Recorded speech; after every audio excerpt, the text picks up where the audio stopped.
fundamentally, I'm an empirical economist. I take data and I try to understand a problem from the point of view of data. So it is really empirical in nature. And today I'm going to give you a snapshot of some of the research in the last 10 years that have gone into different aspects of policy making.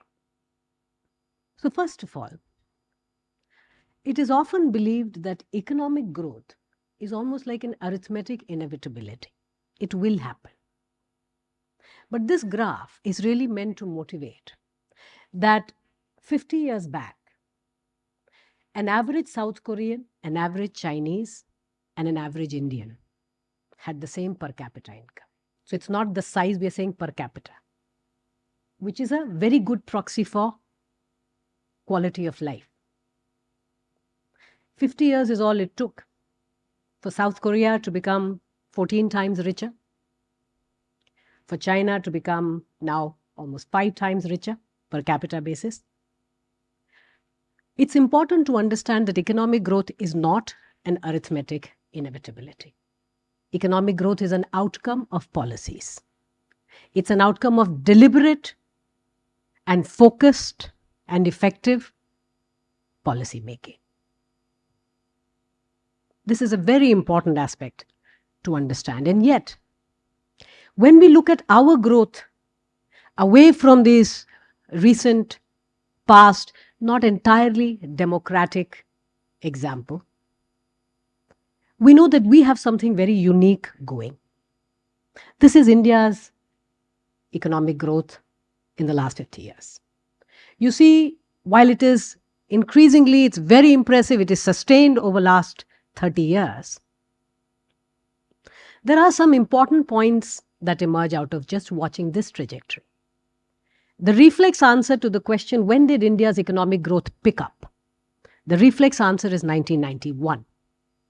And yet, if you look at this graph more carefully, the inflection point is really around 2000, 2002, 3. So, policy making doesn't overnight lead to economic growth, particularly if you're talking about structural policy making. It takes time.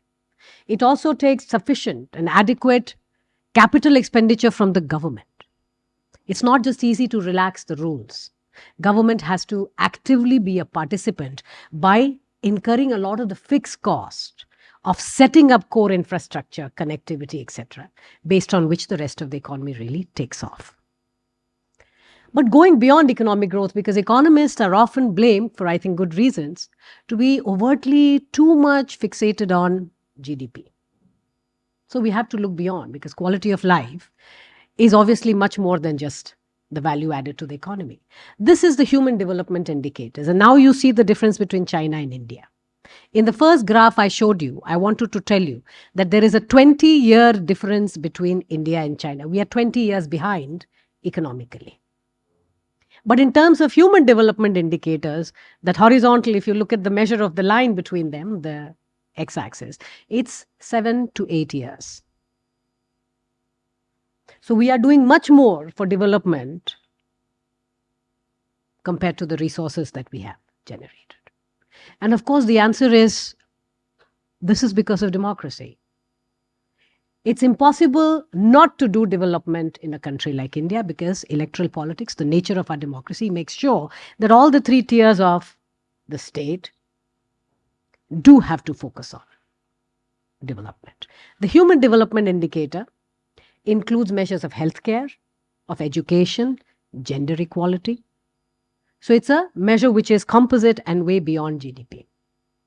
As much as we dislike this graph, the reason I like to show this, well, this is generated by a research institution in New York. This is the World Poverty Clock. This is right at the end of the pandemic. The colors of the country denote gray zones are areas which are not concerned with SDG 1, Sustainable Development Goal number 1, which is eradication of poverty. There is a concept of absolute poverty, which is a much more extreme form of poverty. You see, the gray zones are countries that do not have to worry because their poverty rate is minimal. It's like 1 to 2%. Here, your colors that you're seeing of the countries are denoting that post the pandemic and on account of the COVID pandemic, which was a huge debilitating shock for most economies of the world. The countries in green are well on their path to attaining the Sustainable Development Goal number 1. The red countries are the ones which are definitely going to miss their target. So the lesson from this analysis is not that we are on our way of attaining SDG 1, but that we are actually doing much, much better than more affluent nations like South Africa, Brazil. You see, these are countries which are 3 times, 4 times richer than us, and they are going to miss their SDG 1 on account of the pandemic. So it is not just the amount of resources that you have, but how you use it, right? This is just a year later. So this happened early spring. The data was updated by the research institution. Do you see now India is in the gray, which means that our absolute poverty is below 3%. We are living through a momentous time period when, after talking for decades of Garibi Hatao and poverty alleviation, we have actually managed to reduce absolute poverty below 3%. This is no mean feat. It's a major achievement. It's a pity we don't talk enough about it. Of course, subsequently, the data has been updated further because our neighborhood is entering the orange and the red zone. We are surrounded by economies which are imploding on account of various different factors. That makes India's story even more unique. This is another sustainable development goal which is related to maternal mortality. Maternal mortality is the number of women that die during childbirth for every 1,000 live births.